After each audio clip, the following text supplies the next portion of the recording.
Tens o espaço para o teu negócio e já pensaste em comprar esse espaço? Provavelmente já ouviste falar de leasing imobiliário. Imagina isto, financias 100% do imóvel e pagas prestações fixas durante 20 anos e no final decides se esse imóvel é teu ou não. Durante esse tempo o imóvel é do banco, mas tu podes usá-lo e podes deduzir as rendas no custo da tua atividade. A entrada muitas vezes é zero e podes nem sequer pagar impostos de IMT nem de imposto de selo. Mas atenção, que há riscos e há custos escondidos que tu não sabes quais são. Neste vídeo vou-te explicar passo a passo se o leasing imobiliário faz sentido para ti ou não. Bom, neste vídeo vamos ver exatamente os pormenores e algumas particularidades daquilo que é o leasing imobiliário e daquilo que os bancos valorizam ou não numa empresa para financiarem este tipo de operações, ok? Passo por passo. O leasing imobiliário é para mim.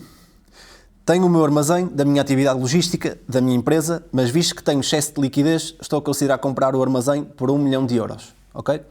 Já ouvi falar de leasing imobiliário, mas não sei como é que isso funciona ao certo. Nem sei se faz sentido para a minha empresa. Não sei se os meus indicadores e a minha capacidade de endividamento, porque neste caso vamos usar a dívida para ter acesso e para comprar o espaço da nossa atividade, se a minha empresa tem ou não capacidade para isto e como é que a minha empresa, como é que este financiamento impacta as contas da minha empresa, ok?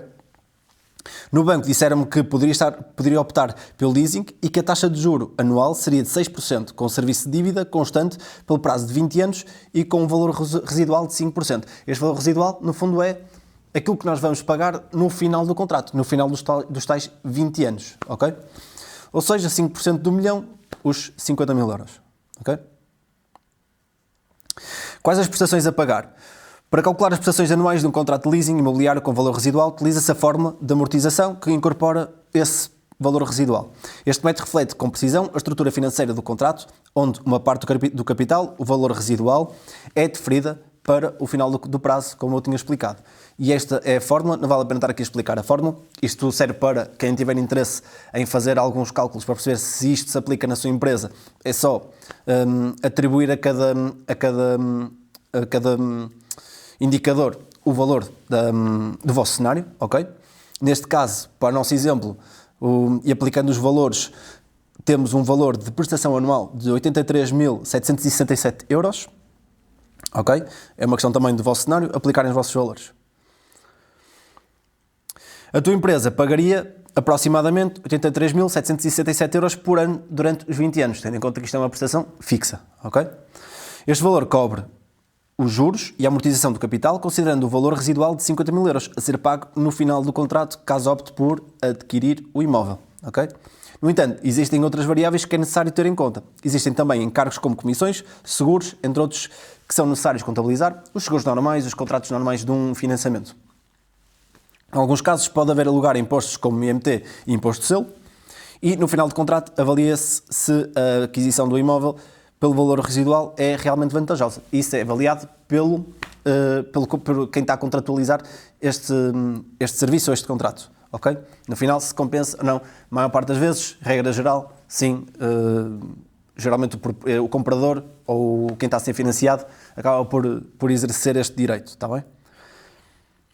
Quando é que o imóvel deprecia? Ou seja, quando é que podemos contabilizar este imóvel na depreciação e eventualmente na redução dos nossos impostos, de IRC, ou não? Há duas modalidades que podemos ver aqui. No momento do acordo de leasing com a instituição bancária, poderá ser discutido qual a forma do leasing. Existem duas a considerar, que é o leasing financeiro e o leasing operacional. O leasing financeiro, temos aqui alguns tópicos para abordar. Todos os riscos e vantagens passam para a empresa. A posse pode ser tanto do banco como da empresa. E a propriedade é reconhecida nos ativos fixos tangíveis e, portanto, há lugar a depreciação. Ou seja, se na pergunta inicial, quando é que o imóvel deprecia, no leasing financeiro, este ativo é contabilizado nos ativos fixos tangíveis e, portanto, é depreciado depois na demonstração de resultados. Ok? Leasing operacional, geralmente associado à locação de curta duração. A propriedade não é reconhecida nos ativos fixos tangíveis e, portanto, não há lugar à depreciação. Neste caso, o valor total do imóvel não é contabilizado nos ativos fixos tangíveis e, portanto, não há depreciação e não há redução dos impostos fruto da depreciação do imóvel ao longo do tempo. Como sabemos, ou para quem não sabe, os imóveis têm, em regra geral, ou pelo menos um limite de 2% ao ano, durante 50 anos, esse 2% do valor, neste cenário do leasing operacional, não é dedutível depois no resultado antes de impostos, ok? As despesas de conservação e manutenção estão a cargo da empresa. O banco não transfere para a empresa todos os riscos e vantagens, ok? Regra geral é isto. Vamos abordar agora as vantagens. Financiamento até 100%, ou seja, isto para o leasing, tanto operacional como para financeiro, ok? Financiamento até 100%, possibilidade de financiar a totalidade do valor do imóvel, incluindo despesas associadas como os impostos municipais, o IMT, e os custos notariais, ok? Isenção de imposto de selo, as rendas não estão sujeitas a imposto de selo.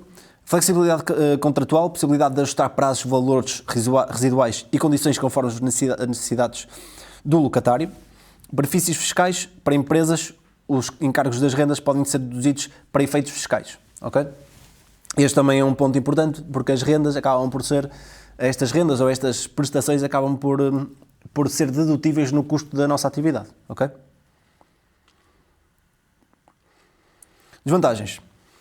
Propriedade do imóvel. Durante o contrato, o imóvel permanece na propriedade do locador, o que pode limitar a liberdade do locatário em realizar alterações significativas. Este é um cenário que pode acontecer e de vez em quando acontece, a questão de termos que alterar, eventualmente, a hipótese de alterarmos alguma coisa, ou fazer obras, etc. Às vezes é necessário a autorização do banco, tendo em conta que neste caso o imóvel está, em regra geral, na propriedade do banco, ok? Ou seja, quando queremos fazer alterações é necessária alguma autorização. Custos adicionais. O locatário é responsável pelo pagamento do IMT, aliás, do IMI, e pela manutenção do imóvel, mesmo sabendo que o imóvel não é propriedade do locatário, ok? Menor oferta para particulares. Nem todas as instituições financeiras oferecem leasing imobiliário a clientes particulares, sendo mais comum para empresas. Geralmente este tipo de operação é para empresas e é muito raro acontecer isto para particulares, ok? Em que situações é que o leasing imobiliário é mais adequado? Os bancos fazem uma análise criteriosa antes de perceber a viabilidade da operação, tendo em conta que são eles os donos do imóvel durante toda essa maturidade. Os principais indicadores que os bancos analisam incluem liquidez, endividamento, rentabilidade, cobertura em encargos financeiros, fluxo de caixa e históricos de créditos. Ou seja, no fundo, o banco faz uma análise da viabilidade desta operação, verificando as demonstrações financeiras e os relatórios financeiros da empresa. Ou seja, vão avaliar tudo o que é o balanço, a demonstração de resultados e até aqui os fluxos de caixa da empresa e analisam todos estes indicadores para perceber se a empresa tem capacidade para fazer este contrato. Tendo em conta que, em regras, em algumas operações, algum tipo de operações, tanto no leasing financeiro como no leasing operacional, o banco assume aqui algum risco ou quase todo em certos cenários, ok? Então eles precisam de fazer esta análise e é importante para eles e também é importante para quem está a contratualizar, ok?